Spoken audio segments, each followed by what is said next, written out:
आइए दोस्तों सॉल्व करते हैं सीबीएसई बोर्ड क्लास 9 का एक मोस्ट इंपॉर्टेंट क्वेश्चन। इसमें हमें ये कह रहा है कि in given figure if DC is produced to E and CF and AB CF parallel to AB then find the angle BAD. तो हमें क्या करना है, इसमें दिया है कि ये वाली लाइन जो सीएफ है और एबी दोनों आपस में क्या है, पैरेलल है। तो यहीं से हम स्टार्ट करते हैं। यहाँ पे तो हमें गिवन है सीएफ पैरेलल टू AB। जो CF है वो क्या है, AB के, और जो CF है वो AB के क्या है, पैरेलल है। तो आपको यहाँ पे ध्यान रखना है कि ये वाली जो एंगल है और ये वाला जो एंगल है, ये लाइनें जो आपस में पैरेलल हैं, तो ये एंगल और ये एंगल आपस में क्या हो जाएगा, अल्टरनेट एंगल। तो यहाँ से हम बता सकते हैं कि angle ABC is equal to angle BCF। ऐसा क्यों?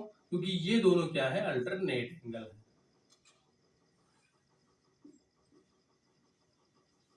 अल्टरनेट एंगल है तो अल्टरनेट एंगल हमेशा आपस में क्या होते हैं, बराबर होते हैं। तो यहां से हम बता सकते हैं कि जो एबीसी का मान है वो क्या है, 85 डिग्री। इसलिए जो एंगल BCF है उसका मान भी क्या हो जाएगा, 85 डिग्री हो जाएगा। तो अब इसके बाद में हमें क्या करना है, इस वाले एंगल का हमें क्या पता चल गया है, मान पता चल गया है। तो अब इसकी मदद से हम इस वाले एंगल का क्या कर सकते हैं, पूरा मान निकाल सकते हैं। तो यहां से हम बता सकते हैं कि angle BCE is equal to angle BCF plus में एंगल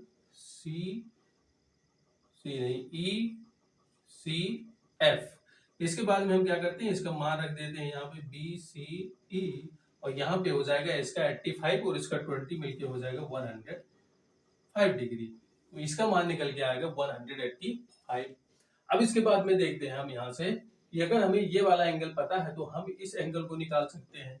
कैसे निकाल सकते हैं, यहाँ पे दिया है कि DE, हम बता सकते हैं कि DE is a straight line, therefore angle DCB plus angle BCE is equal to 180 degree. क्योंकि ये दोनों क्या बना रहे हैं, लीनियर पेयर एंगल बना रहे हैं। तो ये वाला एंगल और ये वाला एंगल दोनों क्या है, लीनियर पेयर है। इसलिए इनका जो सम होगा वो 180 डिग्री के बराबर हो जाएगा। तो यहां से बता सकते हैं ये कौन सा एंगल है, लीनियर पेयर। ये क्या है, दोनों लीनियर पेयर हैं। तो अब इसके बाद में हम क्या कर सकते हैं, यहां से इसका मान निकाल सकते हैं। यहाँ पे दिया है, इधर कर देते हैं। तो यहां से DCB का मान हमें निकालना है। तो यहाँ पे हो जाएगा एंगल DCB प्लस में जो इसका मान है, इसका BCE का जो मान है वो क्या है, 105 इज इक्वल टू 180। तो ये उधर जाके सब्ट्रैक्ट होगा। तो यहाँ पे DCB का जो वैल्यू आएगा वो आएगा 75 डिग्री। तो यहां से हो गया इसका मान 75। अब इसके बाद में हम क्या कर सकते हैं, लेते हैं क्वाड्रिलेटरल ABCD। तो यहाँ पे हम लिखेंगे इन क्वाड्रिलेटरल ABCD। तो यहाँ पे ये वाला जो एंगल है और ये वाला जो एंगल है दोनों आपस में क्या है, अपोजिट एंगल है। तो any quadrilateral opposite angle the sum of the opposite angle are equal to 180। तो यहाँ पे क्या है, जो भी अपोजिट एंगल होता है किसी क्वाड्रिलेटरल में, उनका जो सम होता है 180 डिग्री होता है। तो यहां से हम बता सकते हैं कि angle DCB plus angle BAD is equal to 180। तो यहां से हो जाएगा 180। ऐसा क्यों है, क्योंकि ये है ऑपोजिट एंगल ऑफ क्वाड्रिलेटरल।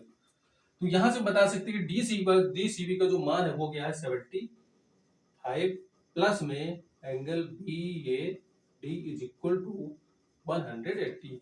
इसके बाद में हम क्या करते हैं, 75 को उस साइड में लेके जाते हैं। तो यहाँ पे हो जाएगा एंगल बी ये D is equal to 180 minus 75, तो इसका जो वैल्यू आएगा वो हो जाएगा 105 डिग्री। तो यहाँ से आप बता सकते हैं कि इसका जो मान होगा वो कितना हो जाएगा, 175 डिग्री।